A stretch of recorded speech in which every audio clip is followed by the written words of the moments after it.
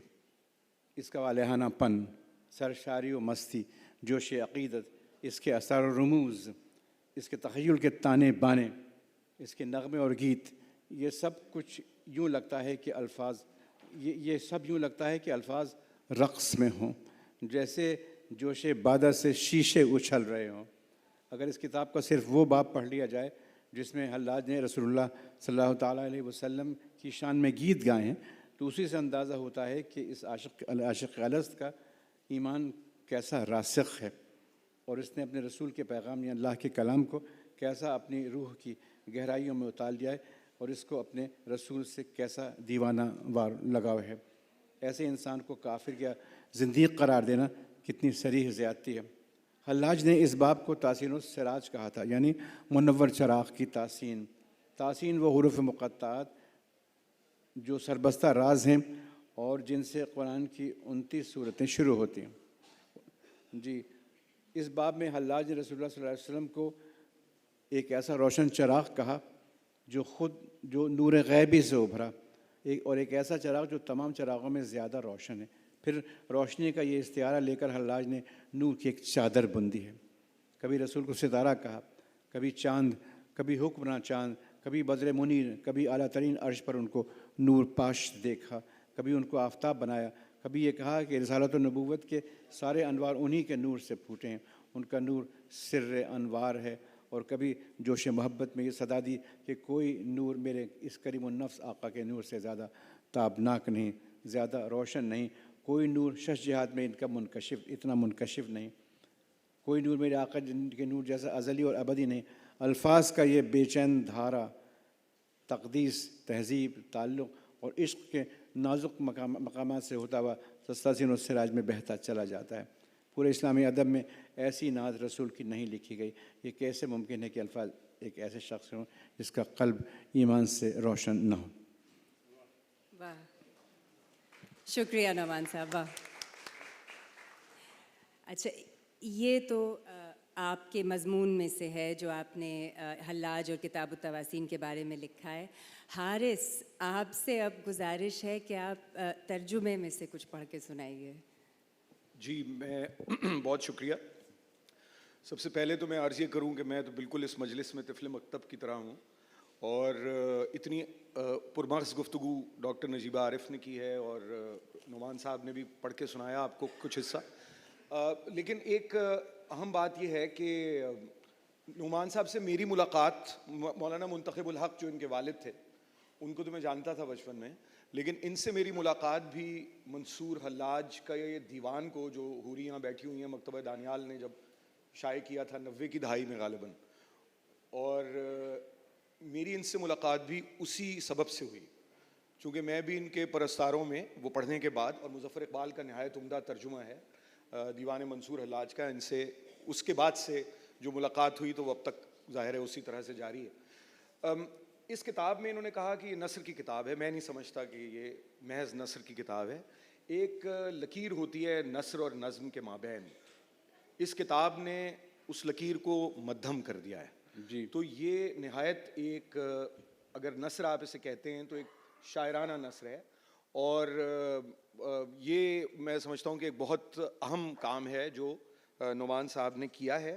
اور یہ میں آپ کو اس میں سے اگر آپ اجازت دیں تو انہوں نے حکم دیا تھا کہ ایک ٹکڑے ایک آدھ نثر کے بھی میں آپ کو سنا دوں تاکہ کچھ تھوڑا سا سیاق و سباق واضح ہو.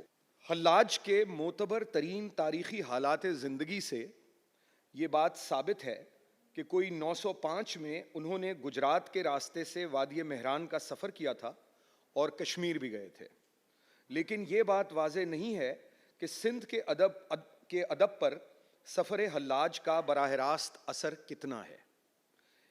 ادھر فارسی ادب میں ان کا عکس بہت جلد نمایاں ہونا شروع ہو گیا تھا. مثلاً حکیم سنائی غزنوی نے، جن کی وفات کوئی 1131 میں ہوئی تھی، مثنوی حدیقۃ الحقائق میں عجب انداز سے حلاج کا تذکرہ کیا تھا اور کہا تھا کہ وہ تختہ دار پر نہیں بلکہ محبوب کی دہلیز پر لے جائے گئے تھے. لیکن پروفیسر این مری شمیل بتاتی ہیں کہ ادب میں حلاج کی تجدید اور نشت ثانیہ شیخ فرید الدین عطار کے ہاتھوں ہوئی، اور سندھی ادب میں حلاج براہ راست کم اور عطار کے راستے سے زیادہ منعکس ہوئے ہیں. سچل سرمست نے منطق الطیر کے اس قداور خالق کی موت کے کوئی 600 سال بعد 19ویں صدی میں ایک خراج دیتے ہوئے کہا تھا کہ منصور نے ان الحق کہا اور سولی پر چلے گئے، اور پھر ان کے عشق کی تلوار کی کاٹ شیخ عطار کے حصے میں آ گئی. خود عطار نے ایک جگہ کہا ہے کہ وہی آگ جس میں حلاج گرے تھے مجھے بھی سوختہ کرتی ہے. سچل سرمست کے ہاں تو عطار کی بازگشت یوں نقارے کی طرح بچتی ہے کہ ان کو سندھ کا عطار کہا گیا ہے. یہ تھوڑی سی ان کی زندگی کے حالات سے متعلق. تو اس کتاب میں محض یہ نہیں ہے کہ صرف ان کے شعر پر بات ہے، بلکہ ایک جو کچھ قصے بھی جو مشہور ہیں ان کے بارے میں ان کو بھی نعمان صاحب نے چیلنج کیا ہے کہ یہ بہت سے ایسے قصے ہیں حضرت جنید بغدادی اور حلاج سے متعلق کہ وہ موجود ہی نہیں تھے جب حلاج کو سولی پہ چڑھایا گیا ہے. تو اس طرح کے حوالے بھی اس میں ہیں. ایک چھوٹا سا ٹکڑا غالب کے ذکر کے بغیر تو ہو نہیں سکتا کام. غالب نے اپنی شوخی میں حلاج کو تنگ ظرف کہہ دیا تھا، لیکن وہ اسی عالم میں جی رہے تھے جس کے کناروں پر حلاج کی شفق پھولی ہوئی تھی. چنانچہ غالباً ان کو اس بات کا شعور نہ تھا کہ انہوں نے خود بہت سی باتیں ایسی کہہ دی ہیں جن کے دھارے اسی سرمست عاشق کی ذات سے پھوٹے تھے اور صدیوں کے سفر کے بعد عطار سے ہوتے ہوئے اس شعری سرمایہ کا جز بن گئے تھے جو غالب کے فکر و فن کی اساس تھا. جب غالب نے یہ کہا کہ دیر و حرم آئینہ تکرار تمنا وا ماندگی شوق تراشے ہے پناہیں، تو یہ بازگشت ان الحق کی ہی تھی. دیر و حرم ایک ہی تمنا کی تکرار ہے اور تمنا کرنے والے کا شوق ایسا واماندہ ہے کہ پناہیں ڈھونڈ رہا ہے. یہ کس کی بات ہو رہی ہے؟ یہ کون ہے؟ یہ تمنا کرنے والا کون ہے جو دیر و حرم میں منعکس ہو رہا ہے؟ کس عظمت، کس ایجاز اور کس وفور کے ساتھ یہاں غالب کی دنیا میں حلاج گونج رہے ہیں. اور لگتا یوں ہے کہ غالب کو اس کی خبر بھی نہیں، یا پھر ان کا یہ کہنا کہ جلوہ تقاضائے نگاہ کرنے لگا ہے اور آئینے کا ہر جوہر جو چاہتا ہے کہ مشگاں بن جائے، جو جلوہ دکھا رہا ہے وہ جلوہ دیکھنا چاہتا ہے، جو سربسر جلوہ ہے وہ سربسر نگاہ ہونا چاہتا ہے. حارث صاحب نے یہ اتنا اچھا پڑھا کہ میں خود بھی نہیں پڑھ سکتا تھا. بہت شکریہ. میں شعر پھر آپ کو جو وہ دوسرے راؤنڈ میں بتا دوں. دوسرے راؤنڈ پر جی اچھا دوسرے راؤنڈ میں ٹھیک ہے. اچھا اب افتخار عارف صاحب کی طرف آتے ہیں جنہوں نے کتاب کا پیش لفظ بھی لکھا ہے اور انہی کی تحریر کتاب کے پیچھے کے جیکٹ پہ بھی ہے.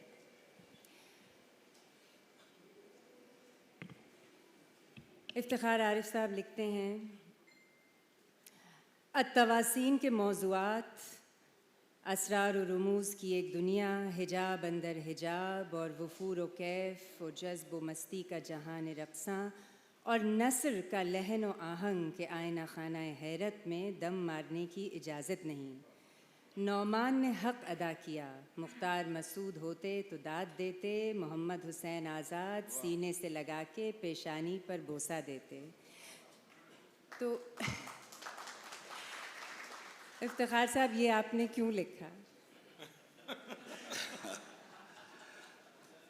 دیکھیے میری تقدیر تھی، میں نے لکھا، میرے لیے عزت کی بات ہے کہ میں نے یہ لکھا۔ میں خواتین و حضرات، میں تو ایک بہت ہی ضعیف الاعتقاد آدمی ہوں۔ میں بہت ضعیف الاعتقاد آدمی ہوں، اس لیے میں آپ کو بتانا چاہتا ہوں کہ 244 ہجری میں منصور پیدا ہوئے تھے اور 1444 ہجری میں یہ کتاب 1200 سال بعد شائع ہوئی ہے۔ اب اس کو آپ کیا کہیں گے مجھے نہیں معلوم۔ کتاب التواسین جو ہے آپ سب جانتے ہیں، یہ جو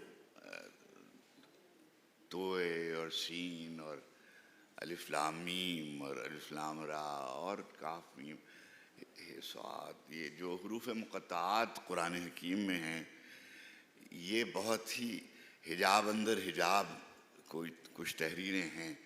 ظاہر ہے کہ جب کتاب التواسین عمدن نام رکھا جائے گا تو اس کا مطلب یہ ہے کہ یہ جو بات کہی جا رہی ہے یہ ایسے اسرار ہیں، ایسے راز اور ایسے رموز ہیں جو ہر کس و ناکس کے لیے نہیں ہیں اور تہ در تہ ہیں، اور اس کی بہت سی پرتیں ہیں۔ اس کا ظاہر بھی ہے، اس کا باطن بھی ہے، اس کے اندر بہت ہی گہرے اور عمیق مضامین ہیں۔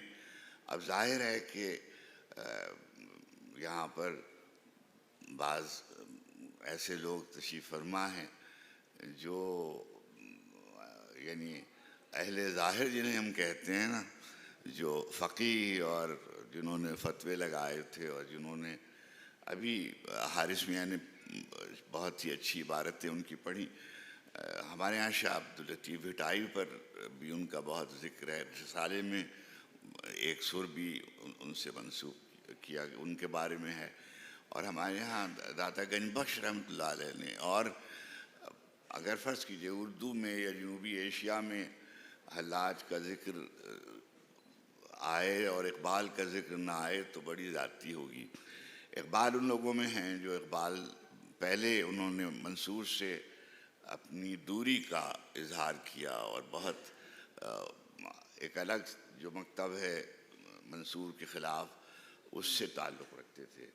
پھر اس کے بعد ان کے یہاں تبدیلی آئی، اور پھر جو فلک مشتری پر جب وہ سیر کو جاتے ہیں تو وہ 3 آدمیوں سے ملاقات کرتے ہیں، غالب سے اور قرۃ العین طاہرہ سے اور حلاج سے، اور ان سے سوال و جواب کرتے ہیں، اور جو حلاج پر اعتراضات ہیں ان کے جوابات اقبال نے دیے ہیں، اور سبحان اللہ و بحمدہ شبل نے باقاعدہ اس پر ایک باب باندھا ہے۔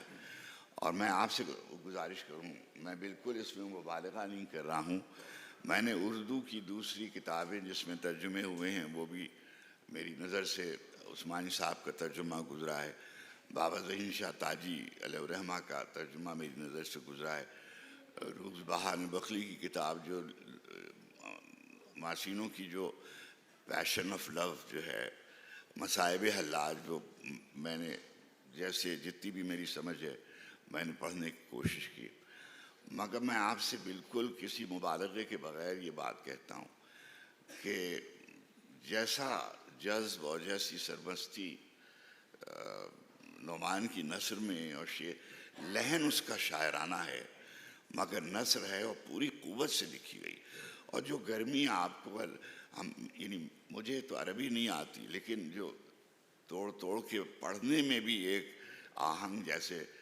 مثلا قرآن حکیم کے آہنگ کا بلا تشبیہ کسی سے مقابلہ یا اس کے سامنے گفتگو کرنا تو میرے نزدیک ناجائز ہے، لیکن جیسے اور کتابیں ہیں، ملفوظات کی بعض کتابیں ہیں، تصوف کی بعض کتابیں، نثر کی کتاب، یعنی خود حلاج کی کوئی 46 کتابیں گنوائی جاتی ہیں، داتا صاحب نے بھی 50 کتابوں کے دیکھنے کا اعتراف کیا ہے۔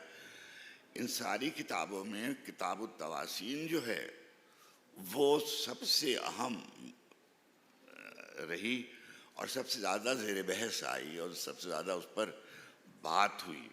اور وہ جو انالحق وغیرہ قصہ ہے اس کے کچھ سائے کتاب التواسین میں بھی نظر آتے ہیں.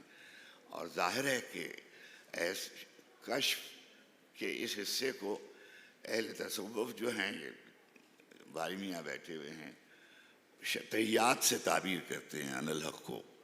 شطحیات کے بہت سے معنی ہیں. ایسے الفاظ ایسی باتیں جیسے ابو سعید ابو الخیر سے منسوب ہیں, جیسے بایزید بستامی سے منسوب ہیں, جیسے انالحق والا جملہ جو منصور سے منسوب ہے. جب ایک معنی اس کے یہ فراہم کیے گئے کہ جب دریا اپنے زوروں پر ہوتا ہے, جب اس میں بہت زور کا سیلاب آتا ہے تو کناروں سے چھلک جاتا ہے. کناروں سے چھلک جانے والا اپنے جذب و مستی میں کسی قید کا پابند نہیں ہوتا, چاہے وہ فقہی ہو, چاہے وہ فلسفیانہ ہو, چاہے وہ کسی اور نظریے کی پابند ہو, وہ کسی کا پابند نہیں ہوتا. منصور عالم جذب میں, عالم شوق میں, عالم وارفتگی میں آپ کے علم میں ہے کہ جب تشریف لے جا رہے تھے تو وہ کہتے جاتے تھے حق حق حق انالحق بالحق للحق. اور اسی عالم میں ان کے یہ کوئی روایت نہیں ہے. یہ تو روایت ہو سکتی ہے کہ دجلہ کا پانی اچھلتا رہا, اور یہ بھی کہ ان کے ہر قطرے خون سے انالحق کی آواز آتی ہے. یہ باتیں تو آپ روایت کے کھاتے میں ڈال سکتے ہیں, مگر جو ان کا عمل ہے یہ کسی بھی کھاتے میں ڈالا نہیں جا سکتا. نہ یہ شبلی کے خواب میں آیا تھا, نہ یہ بعد بانوں نے اس کی روایت کی تھی, نہ ان کے بیٹے نے اس کی روایت کی تھی. یہ تو تاریخ نے دیکھا تھا کہ جاتے ہوئے منصور نے سپردگی سے انحراف کیا تھا, اللہ کے سپرد کر کے اپنے آپ کو, اور اسی وارفتگی سے دار کی طرف گئے. اور ہمارے ہاں سب نے, امیر نے اور غالب نے اور ذوق نے اور سب نے, یعنی فارسی میں بھی اور ہمارے ہاں بھی, منصور سے زیادہ اہل تصوف میں کوئی بھی شخص علامت کے طور پر بیان نہیں ہوا. اور ہمارے ہاں فلسفے میں بھی بیان کیا جاتا ہے کہ جو مت ہے اس کی ایک جہت یہ ہے کہ جب یہ بن جاتی ہے تو پھر کوئی اس کو ڈیمالش نہیں کر سکتا, اور صرف وہی بات رہ جاتی ہے. یعنی اب کچھ نہیں معلوم کہ اور کیا کیا تھا منصور نے, اور کیا لکھا تھا منصور نے انالحق کہا تھا اور دار پر چڑھ گیا تھا. بس یہ ایک حقیقت ہے.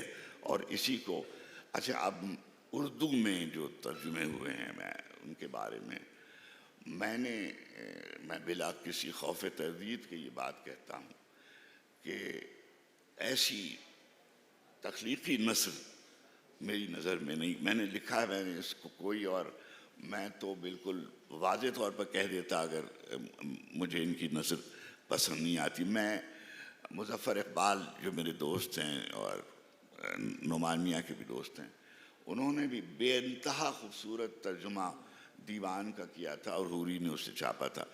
جس زمانے میں وہ کتاب چھپی تھی, وہ انگریزی کے وہ بہت بڑے آدمی ہیں مظفر, اور ساری زندگی قرآنیات پر کام کرتے رہے ہیں, تصوف پر کام کرتے رہے ہیں. اب یہ جو نعمان ہیں ان کا ایک اختصاص ہے, یعنی ادب بھی ان کا اختصاص ہے ماشاءاللہ. عربی میں, فارسی میں, انگریزی میں, فرانسیسی میں یہ زبانیں جانتے ہیں. اور جیسے حارث نے ذکر کیا, میں ان کے والد ماجد مولانا منتخب الحق رحمۃ اللہ علیہ, اور ان کے جو بزرگ ہیں مولانا فضل حق خیر آبادی, اور یہ جو پوری ان کی نسل ہے. اور میں آپ سے عرض کروں, اب جب بھی منصور کا نام لیا جاتا ہے تو اس میں روز بہان کا ذکر آئے گا, لوئی مارسینو کا ذکر آئے گا, فرید الدین عطار کا ذکر آئے گا، سچل کا ذکر آئے گا، حضرت داتا گنج بخش رحمۃ اللہ علیہ کا ذکر آئے گا، شمل کا ذکر آئے گا، حسین نصر کا ذکر آئے گا، اور میں سمجھتا ہوں کہ کتاب التواسین کے اس ترجمے کا ضرور تذکرہ ہوگا۔ بہت شکریہ۔ نعمان صاحب آپ کی اجازت ہو تو اگر آپ مجھ سے پوچھیں کہ اس کتاب کی سب سے بڑی خوبی کیا ہے، تو میں یہ کہوں گا کہ اس پر ایک چھوٹا سا نہایت خوبصورت مضمون افتخار صاحب کا ہے، جو اس میں نگینے کی طرح چمکتا ہے، اور میں اس قدر ممنون ہوں افتخار بھائی کا کہ انہوں نے اتنا اچھا مضمون لکھا۔ حارث بھی کہہ رہے تھے کہ بہت ہی خوبصورت مضمون لکھا۔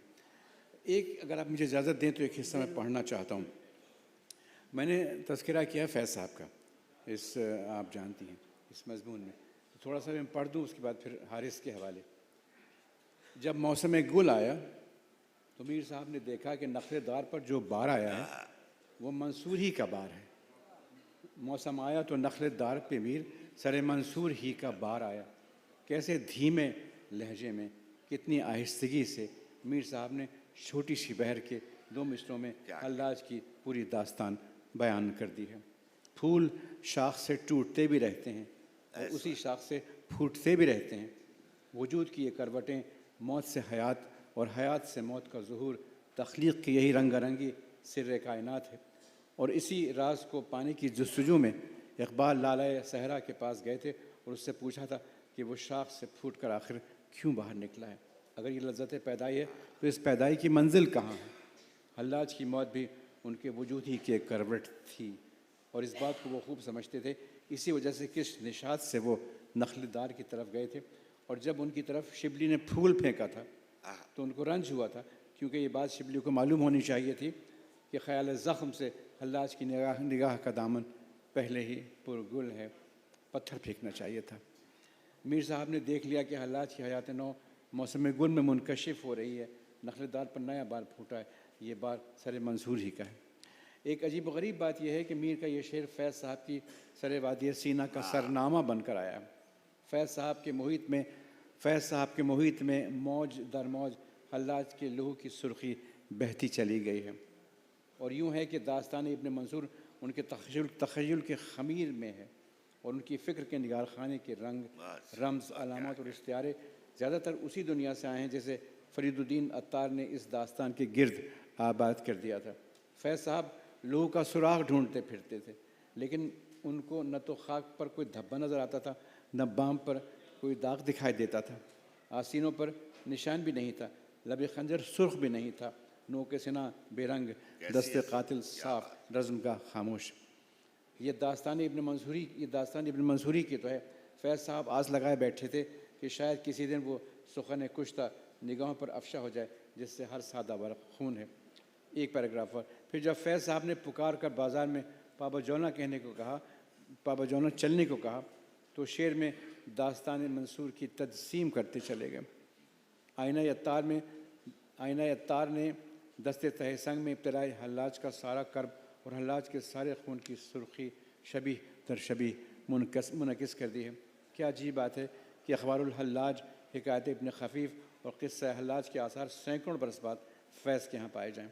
زخم کی پردہ داری سے فراخ پا کر تہمت عشق کو افشا کرنے کی بات، دامن میں خون، سر پر خاک، دست افشاں، مست و رقصاں، مجمع عام بھی، حکام بھی، سلاسل، سنگ اور دشنام بھی۔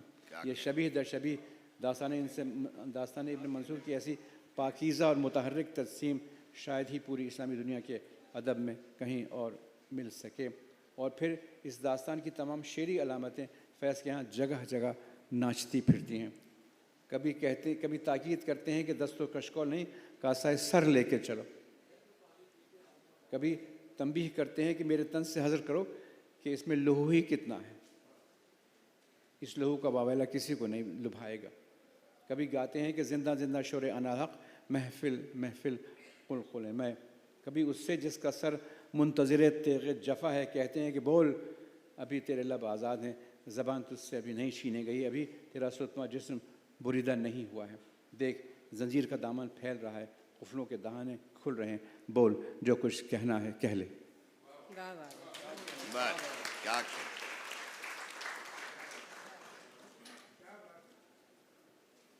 آپ کے نعمان صاحب آپ کے ترجمے کی تخلیقی اور شاعرانہ نثر کی بات ہوئی ہے، تواسین کے طلسمی حروف کی بات ہوئی ہے، انسان کے اندر کے انقلابی جذبوں کی بات ہوئی ہے۔ حارث سے پہلے ایک چھوٹا سا ٹکڑا جو مجھے بہت پسند ہے وہ میں پیش کرنا چاہوں گی۔ ابلیس کا لفظ عزازیل میں تغیر سے پھوٹا ہے، عزازیل کے عین اس کی ہمت کی بلندی کے لیے تھی اور زے اس کی افزونی کے لیے۔ خدا کی الفت میں وہ جو سوچتا تھا اس کے لیے الف، دوسری زے زہد میں اس کے رتبے کے لیے، یہ اس لمحے کے لیے جب وہ پناہ ڈھونڈے، اور لام اس جنگ کے لیے جو وہ اپنی آزمائش کی گھڑی میں کرتا تھا۔ خدا نے ابلیس سے پوچھا، اے بے آبرو ہونے والے، تو نے کیوں سجدہ نہیں کیا؟ ابلیس نے کہا، مجھے عاشق کہیے اور عاشق تو بے آبرو ہی ہوتے ہیں۔ کیسا اچھا ہے۔ حارث صاحب آپ نے کس ٹکڑے کا انتخاب کیا ہے؟ جی بہت شکریہ۔ اصل میں بہت یہ پرتاثیر کتاب ہے، لیکن ایک بات کی یاد دہانی بڑی ضروری ہے کہ یہ منصور حلاج علامت ہیں بغاوت کی، اور منصور حلاج کی بغاوت احترام آدمیت اور مساوات کے قیام کے لیے بغاوت ہے، اور وہ پورا تسلسل آپ کو ہماری صوفیانہ شاعری میں بھی نظر آتا ہے، اور اسی لیے وہ ہماری جو مختلف آزادی کی اور حقوق کی تحریکیں ہیں ان میں امام حسین سے لے کے حسین ابن منصور حلاج تک یہ بنیادی علامتیں ہیں، اور مسلمان معاشروں میں خاص طور پر چاہے آپ مذہبی ہوں یا نہ ہوں، یہ بہت اس پہ میرا خیال ہے اس کا ذکر ضروری ہے کہ یہ علمی کام کس لیے اور زیادہ اہمیت کا حامل ہے اور اس میں کیوں اتنی تاثیر ہے۔ میں دو چھوٹے اگر آپ اجازت دیں تو اقتباس نعمان صاحب۔ جی ہمارے کسی بزرگ کا کہنا تھا کہ بڑی شاعری میں منتروں کی سی سادگی ہوتی ہے، تو چونکہ مظفر اقبال صاحب کا ذکر ہو رہا ہے تو مجھے یاد آ گیا کہ دیوان منصور حلاج میں، اب میں اس کو پیرافریز کر رہا ہوں، مجھے ایگزیکٹ وہ یاد نہیں ہے سطریں، وہ یہ ہے کہ منصور کہتے ہیں کہ میں اپنی مفلسی میں خوش تھا یہاں تک کہ مجھے قدر زائد کے دکھ نے آ لیا۔ یہ کیا مطلب عجیب و غریب شاعر تھے۔ روشن چراغ کی توسین، یہ کہنا ہے حسین ابن منصور حلاج کا، خدا ان سے راضی ہو۔ یہ کہنا ہے حسین ابن منصور حلاج کا، خدا ان سے راضی ہو۔ ایک چراغ نور غیب سے ابھرا اور اپنی گردش پر لوٹ گیا۔ یہ وہ چراغ ہے جس کی لو سب چراغوں میں سربلند، جو تمام چراغوں میں سرفراز، ایک حکمراں چاند جو مہتابوں کے جھرمٹ میں رخشندہ و تابندہ رونما ہے، ایک دمکتا ستارہ، برج جس کا رازوں کے فلک میں۔ آپ نے جو وہ ابلیس والا ایک ٹکڑا میں بھی آپ کو سناتا ہوں،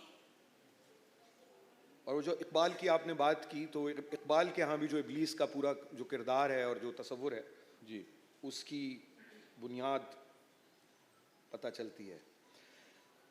کوہ طور کی ڈھلان پر موسیٰ کی ملاقات، ان پر سلامتی ہو، ابلیس سے ہوئی۔ انہوں نے پوچھا، اے ابلیس، تجھ کو کس چیز نے سجدے سے باز رکھا؟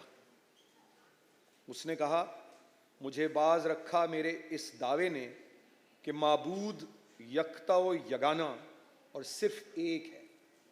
اگر میں آدم کے آگے سجدہ کر لیتا تو بس آپ کی طرح ہو جاتا۔ آپ کو ایک ہی بار آواز دی گئی، اے موسیٰ پہاڑ کی طرف دیکھ، اور آپ نے پہاڑ کی طرف دیکھ لیا۔ ادھر میں ہوں کہ مجھ کو 1000 بار پکارا گیا کہ آدم کو سجدہ کر، مگر میں نے اس دعوے کا بھرم رکھا جو میرے وجود کے ضمیر میں ہے، اور آدم کو سجدہ نہیں کیا۔